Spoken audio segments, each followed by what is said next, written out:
اعوذ باللہ من الشیطان الرجیم بسم اللہ الرحمن الرحیم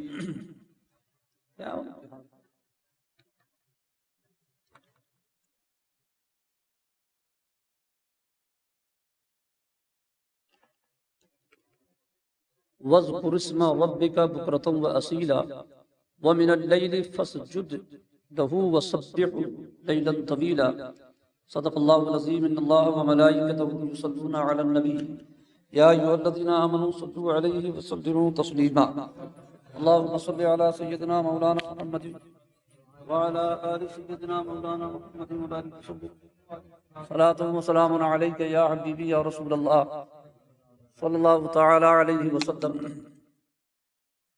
درود پاک پڑھنا، اللہم صلی علی سیدنا مولانا محمد وعلی سیدنا مولانا محمد صلاۃ و سلام علیک یا رسول اللہ صلی اللہ تعالی علیہ وسلم۔ سورۃ الدہر کی آیت نمبر 25 ہے وَاذْكُرِ اسْمَ رَبِّكَ بُكْرَةً وَأَصِيلًا وَمِنَ اللَّيْلِ فَاسْجُدْ لَهُ وَسَبِّحْهُ لَيْلًا طَوِيلًا، اور اپنے رب کا نام صبح و شام یاد کرو اور کچھ رات میں اسے سجدہ کرو اور بڑی رات تک اس کی پاکی بولو۔ اس آیت مبارکہ میں، دونوں آیتوں میں مفسرین نے جو فرمایا ہے وہ یہ ہے کہ اس سے 5 وقت کی نماز کی مراد ہے، اور رات میں طویل قیام اور لمبی لمبی نفل نماز پڑھی جاتی ہیں، حضور صلی اللہ علیہ وسلم نے بھی پڑھی، صحابہ نے پڑھی، اور اولیاء کرام کے معمولات رہے، وہ بھی مراد ہے۔ صبح و شام سے مراد فجر کی نماز ہے، ظہر کی نماز ہے، عصر کی نماز ہے، اور رات کے حصے میں عشاء اور مغرب آ جائے گی اور تہجد آ جائے گی۔ اور یہ بھی بیان کیا گیا کہ اس سے مراد یہ بھی ہے کہ صبح ہو، شام ہو، رات ہو، جب بھی ہو اپنے رب کا ذکر کرو۔ ان ہؤلاء یحبون العاجلہ، بے شک یہ لوگ پاؤں تلے کی عزیز رکھتے ہیں، وَيَذَرُونَ وَرَاءَهُمْ يَوْمًا ثَقِيلًا، اور اپنے پیچھے ایک بھاری دن کو چھوڑ بیٹھے ہیں۔ کافروں کی بارے میں بیان ہوا کہ یہ لوگ جو ہے پاؤں تلے کی عزیز رکھتے ہیں، یعنی رب کے نزدیک جس کی کوئی قدر نہیں، یہ دنیا کو، اس دنیا سے محبت رکھتے ہیں، اور اس دنیا کے بعد جو آخرت آنے والی ہے، جو بڑا بھاری دن ہوگا، یہ لوگ اس کو چھوڑ بیٹھے ہیں۔ نحن خلقناہم وشددنا اسرہم، ہم نے انہیں پیدا کیا اور ان کے جوڑ مضبوط کیے۔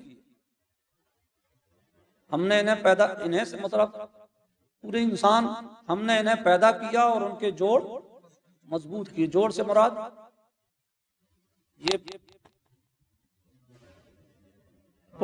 ہے نا، یہ بازو ہو گئے، ہاتھ ہو گئے، پنڈلیاں ہو گئی، مضبوط جو اعضاء ہیں جسم میں، ان کو فرمایا گیا کہ ہم نے اس کو مضبوط کیا۔ کاہے کے لیے؟ اگر یہ نہ ہوتے کسی جسم سے، اگر یہ چیزیں نکال دی جائیں تو وہ جسم جو ہے کسی لائق نہیں رہے۔ کمر کا فنکشن نکال دیا جائے تو آدمی بیٹھ نہیں سکتا، کسی لائق نہیں ہے۔ آپ دیکھ ہی رہے ہیں، اگر کسی کا کمر کا سسٹم گڑبڑ ہو جاتا ہے تو اس کا کیا حال ہوتا ہے۔ یہ ہاتھ، اگر یہ یہاں سے اگر سب لوز ہو جائے تو آدمی کسی کام کا۔ اللہ وہی فرما رہا کہ ہم نے انہیں پیدا فرمایا اور ان کے جوڑ کو مضبوط کیا، تاکہ اس جوڑ سے یہ دنیاوی کام بھی کریں اور اپنے رب کی اطاعت اور بندگی بھی کریں۔ وَإِذَا شِئْنَا بَدَّلْنَا أَمْثَالَهُمْ تَبْدِيلًا، اور ہم جب چاہیں ان جیسے اور بدل دیں،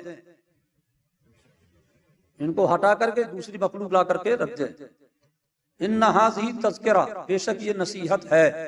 فَمَنْ شَاءَ اتَّخَذَ إِلَىٰ رَبِّهِ سَبِيلًا، تو جو چاہے اپنے رب کی طرف راہ لے۔ یعنی اللہ جو یہ سب بیان فرما رہا ہے، یہ نصیحت، عقل مندوں کو چاہیے اس سے سبق حاصل کریں۔ وَمَا تَشَاءُونَ إِلَّا أَن يَشَاءَ اللَّهُ، اور تم کیا چاہو مگر یہ کہ اللہ چاہے، اور تم کیا چاہو مگر یہ کہ، یعنی اللہ نہ چاہے تو تمہارے چاہنے سے کچھ نہیں ہوتا۔ اپن چاہتے ہوتے تو اپنے پاس تو بہت کچھ ہوتا نا، 2-4 کروڑ کا بنگلہ ہوتا، 1-8 کروڑ کی گاڑی ہوتی، ہے نا. اگر اپن چاہتے ہوتے اپنے چاہنے سے سب کچھ ہو جاتا تو بہت کچھ ہوتا. رب کہتا تمہارے چاہنے سے ہوگا کیا؟ ہوگا تو وہی جو رب چاہے. وہابیوں نے جہنمیوں نے کیا کہہ دیا؟ حضور کو کہا جا رہا ہے تمہارے چاہنے سے کچھ نہیں ہوتا، جو چاہتا اللہ ہی چاہتا ہے. رب العالمین فرما رہا ہے کسی اور کے بارے میں، لاگ لے جا کر ٹھونس دیا حضور کے بارے میں. یہاں کنٹینیو بیان چل رہا ہے کافروں کا، اوپر سے آپ نے پڑھا نا کافروں کا بیان چل رہا ہے.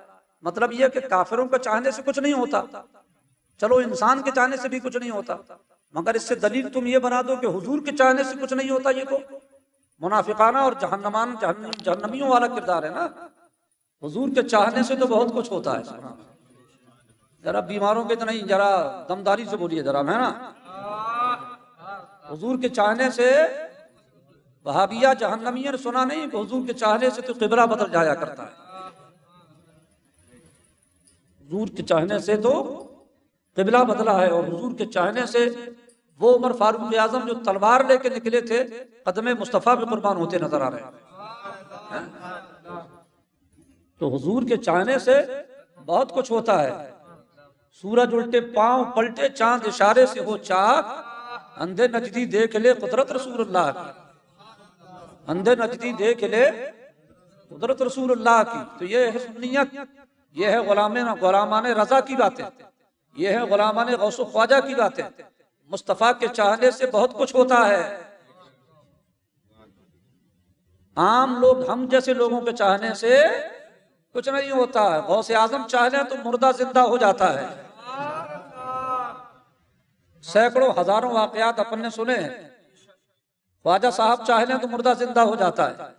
بزرگان دین چاہیں تو تقدیریں بدل جایا کرتی ہیں. یہ سب کتابوں میں لکھا ہے. یہ ہوا ہوائی نہیں ہے، یہ ہوا ہوائی نہیں ہے، یہ سب کتابوں میں لکھا ہے. صحابہ اور بزرگان دین کے واقعات سے ثابت ہے. مگر رب نے جس کو جہنمی بنا دیا وہ جہنمیوں جیسی باتیں کرے گا؟ جنتیوں جیسی بات کرے گا کیا؟ مصطفیٰ کے چاہنے سے بہت کچھ ہوتا ہے. قسم خدا کی کیا بات ہے. بات آ جاتی ہے حضور کی تو لگتا ہے کہ کیا کریں کیا نہ کریں. سبحان اللہ. وَلَسَوْفَ يُعْطِيكَ رَبُّكَ فَتَرْضَىٰ. اے حبیب ہم آپ کو اتنا عطا کریں گے آپ راضی ہو جائیں گے. سبحان اللہ. آپ کو اتنا عطا فرمائیں گے کہ آپ رب کے حبیب نے بھی کہا تو مولا پھر ہم بھی راضی نہیں ہوں گے جب تک ایک ایک کو بخشوانا لیں گے. سبحان اللہ.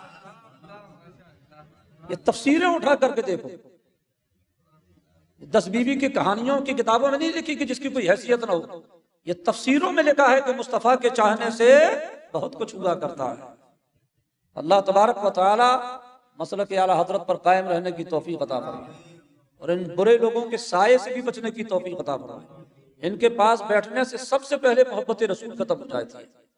حضور کا پاور ختم ہونے لگتا ہے. یعنی ان کے بولنے پر بندہ یہ سمجھتا کہ حضور کو کوئی پاور ہی نہیں.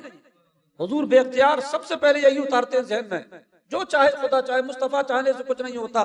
ایسی باتیں ذہن میں اتار کر سنیت کے دل کی نورانیت کو ختم کر دیا کرتے ہیں.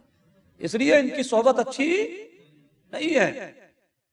جاہلوں کی صحبت میں بیٹھو گے تو ایمان نہیں جائے گا، مگر ان کی صحبت میں جانے سے عشق مصطفیٰ چلا جائے گا. اللہ تبارک و تعالیٰ دجالوں سے بچنے کی توفیق رفیق عطا فرمائے. وَمَا تَشَاءُونَ إِلَّا أَن يَشَاءَ اللَّهُ. اور تم کیا چاہو مگر یہ کہ اللہ چاہے. ان اللہ کان علیما حکیما. بے شک وہ علم و حکمت والا ہے. یدخل من یشاء فی رحمتہ. اپنی رحمت میں لیتا ہے جسے چاہے. والظالمین اعد لهم عذابا الیما. اور ظالموں کے لیے اس نے دردناک عذاب تیار کر رکھا ہے. یہ ظالموں سے مراد یہاں کافر لوگ ہیں کہ اللہ نے ان کے لیے دردناک عذاب تیار کر رکھا ہے.